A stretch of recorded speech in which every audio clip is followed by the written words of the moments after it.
Hello student, मैं लोकेंद्र कुमार आप सभी का SKL स्टडी 82 यूट्यूब चैनल पर स्वागत करता हूं।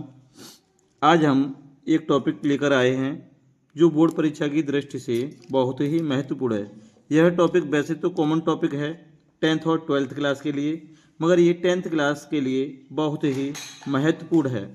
10th क्लास में यह टॉपिक 3 नंबर लेकर आएगा, प्रतिरोधों का श्रेणी क्रम समायोजन। अगर इसी के साथ प्रतिरोधों का समांतर क्रम समायोजन और जुड़ा हुआ होगा तो ये आपको दोनों डेरिवेशन करने होंगे, वो भी 6 नंबर के अंदर।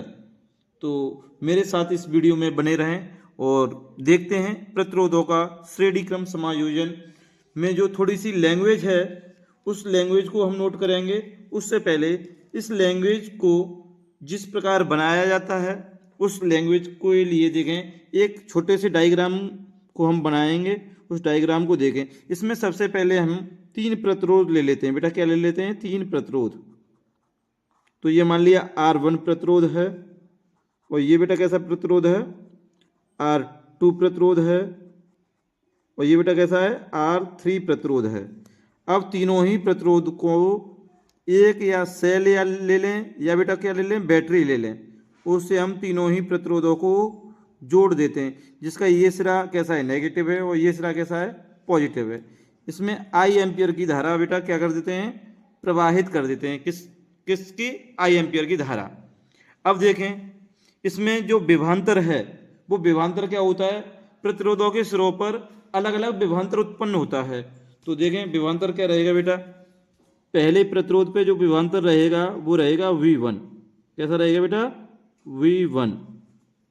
देखें यहां से यहां तक। अब दूसरे प्रतिरोध पे विभवांतर कैसा रहेगा? V2 यहां तक। और तीसरे प्रतिरोध पे जो विभवांतर रहेगा V3 रहेगा। बेटा कितना रहेगा? V3 रहेगा। अब देखें इसमें थोड़ी सी लैंग्वेज है, उसको हम नोट कर सकते हैं। ये आपकी क्या रहेगी? बैटरी रहेगी। क्या रहेगी बेटा? बैटरी रहेगी। ठीक है। अब आप मेरे साथ इस वीडियो में बने रहें और देखते हैं इसमें थोड़ी सी इसकी लैंग्वेज है, उसको आप नोट करेंगे। माना 3 प्रतिरोध। कितने प्रतिरोध लिए बेटा हमने? 3 लिए हैं। तो यहां से लिखेंगे माना 3 प्रतिरोध R1, R2 तथा R3 को श्रेणी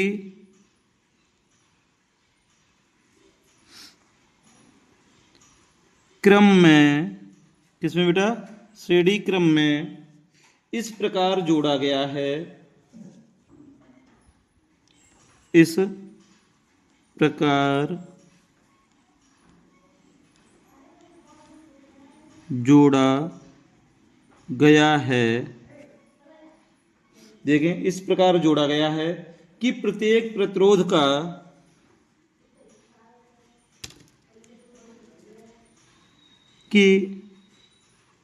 प्रत्येक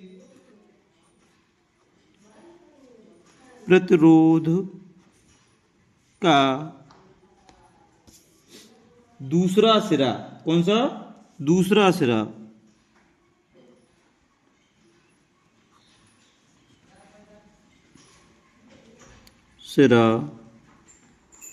बेटा क्या करना है? प्रत्येक प्रतिरोध का दूसरा सिरा। मान लीजिए R1 प्रतिरोध है, इसका दूसरा सिरा ये वाला है, और R2 है उसका दूसरा सिरा ये है, R3 है उसका दूसरा सिरा क्या है? ये है। तो हमने इसमें जो लैंग्वेज नोट की है वो क्या की है? प्रत्येक प्रतिरोध का दूसरा सिरा अगले प्रतिरोध के, कैसे बेटा? अगले प्रतिरोध के पहले सिरे से जुड़ा है। अब देखेंगे ये जोड़ दिया गया है। अब उसमें क्या करना है हमें? और देखें और पहले प्रतिरोध का पहला सिरा, पहले प्रतिरोध का बेटा कैसा, पहला सिरा बैटरी के धनात्मक सिरे से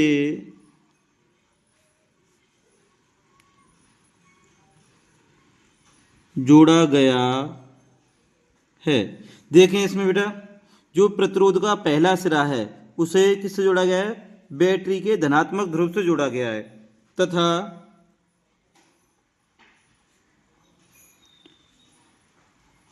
आखिरी प्रतिरोध का दूसरा सिरा, आखिरी प्रतिरोध का दूसरा सिरा यानी ये वाला सिरा बैटरी के ऋणात्मक सिरे से जोड़ा गया है। देखें, ऋणात्मक सिरे से जोड़ दिया गया बैटरी के से। उसके बाद आपको क्या करना है, उसके बाद देखें बेटा, जब ऋणात्मक सिरे से जोड़ देते हैं उसके बाद जो इसमें एक कंडीशन बनती है वो आप लोगों को बहुत ही ध्यानपूर्वक देखना है। इसमें क्या होता है, जो मेन पॉइंट है वो पॉइंट देखेंगे प्रतिरोधों के, क्या करना बेटा, प्रतिरोधों के श्रेणी क्रम समायोजन में, किसमें बेटा, प्रतिरोधों के श्रेणी क्रम समायोजन में परिपथ में धारा तो जो ये दी गई है आई धारा तो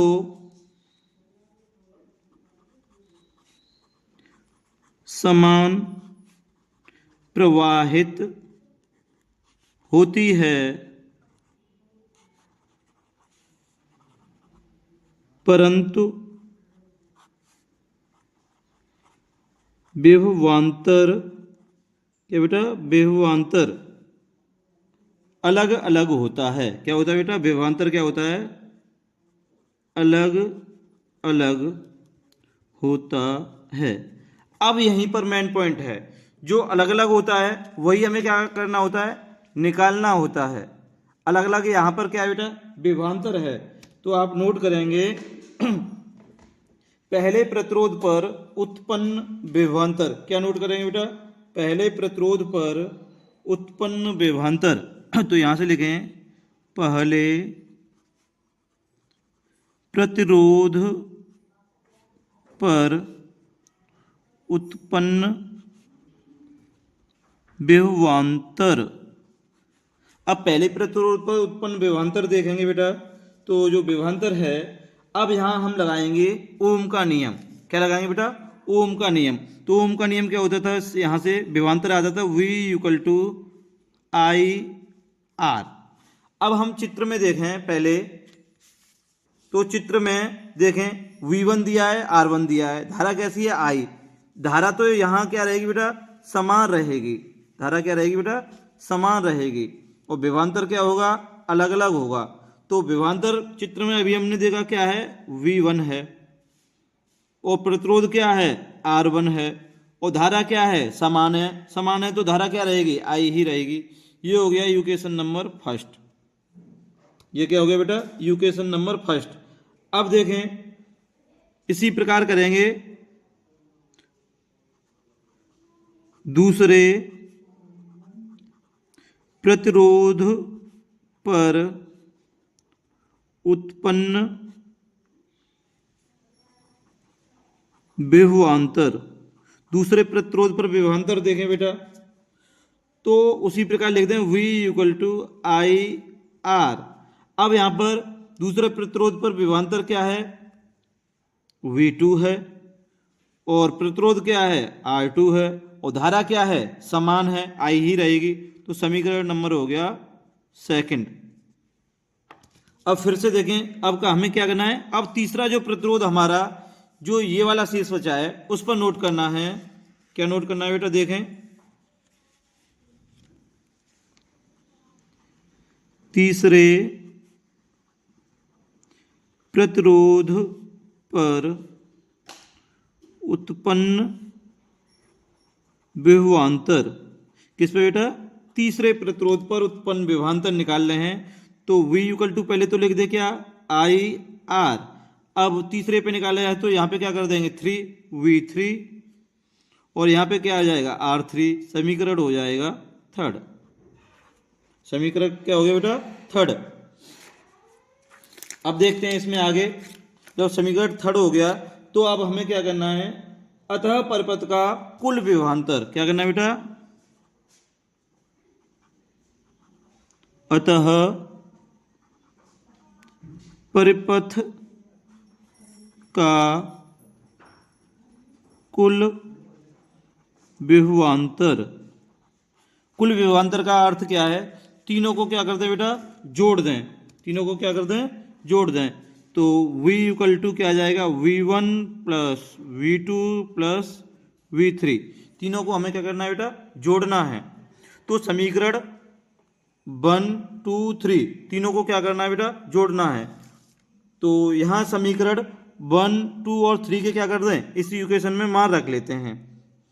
तो मान रखें बेटा, मान रखते हैं तो देखें V1 के स्थान पर समीकरण 1 से IR1 प्लस V2 के स्थान पर समीकरण 2 से IR2, फिर प्लस V3 के स्थान पर समीकरण 3 से IR3, इधर क्या चल रहा है बेटा V। तो यहाँ क्या कर लेंगे ओम के नियम से, चूंकि में देख लें आप V इक्वल टू क्या होता है बेटा IR, तो इस जगह पे हम क्या रख सकते हैं I, क्या रखेंगे बेटा हम देखें IR, और इधर से देखें यहां से क्या कॉमन है बेटा, यहां से I है, यहां से भी I है, यहां से भी I है, तो यहां से कॉमन क्या आ जाएगा बेटा I कॉमन आ जाएगा, और ब्रैकेट में आपका आ जाएगा देखें R1 plus R2 plus R3। अब देखें इस I से ये I कट जाएगा, इस I से ये I क्या होगा बेटा कट जाएगा। तो जो R बराबर निकल के आया वो क्या निकल के आया आपका formula R1 plus R2 plus R3, यही क्या है बेटा प्रतिरोधों का श्रेणी क्रम समायोजन का फॉर्मूला है।